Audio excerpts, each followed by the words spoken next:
এই যে নেন, এই জায়গায় একটা সই করবেন, এই জায়গায় একটা সই করবেন। কিরে সই যে করবি বুঝা করতেছস?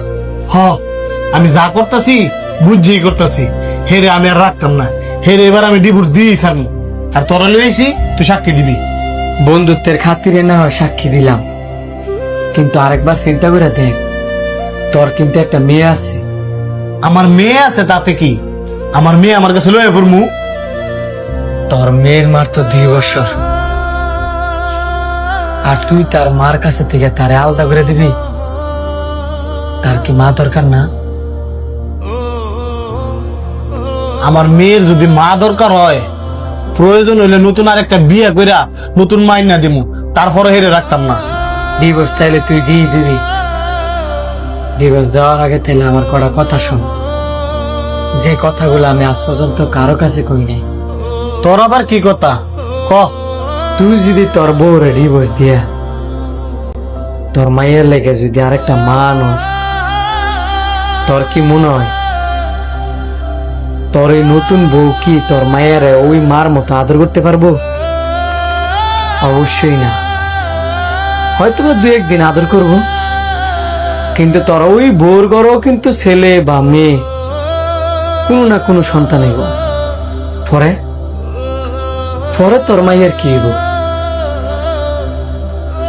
শোন, কোনো মেয়ে ওই নিজের সন্তান রাখিয়া সতীনী সন্তানরে নিজের সন্তানের মতো আদর যত্ন করে না। বন্ধু, তুই তোর বিষয়ে কি কথা কইতে নিছিলি সেটা ক। হেরে আর সাফাই গাইস না, কারণ হে অনেক খারাপ। আর প্রয়োজন হলে আমি বিয়ে করতাম না। আমার মায়ের আমি মা, আমি বাপ। আগে তো আমার কথাগুলো শুনবি। তাড়াতাড়ি ক। তুই মা তুই বাপ, যদি এরকমটা হইতো তাহলে আল্লাহ পাক তোরে ওই রকম ভাবে সৃষ্টি করতো। তুই তোর মায়ের যতই আদর করস না কি লিখা, তার মারও বাপ তুই কোনো দিন পূরণ করতে পারতি না। তেমনি তোর বউ তোর মায়ের যতই আদর করুক না কি লিখা, তার বাবারও বাপ তোর বউ জীবনও পূরণ করতে পারতো না। একটা সন্তানের বাবা যেমন প্রয়োজন, মাও তেমন প্রয়োজন। দোষ করলে তুই করছস, দোষ করলে তোর বউ করছি, কিন্তু তোর মায়ের তো কোনো দোষ করে নাই। তুই একটা বিয়ে করলে নতুন বউ পাবি, তোর বউ একটা বিয়ে করলে নতুন জামাই পাবি, কিন্তু তোর মেয়েটার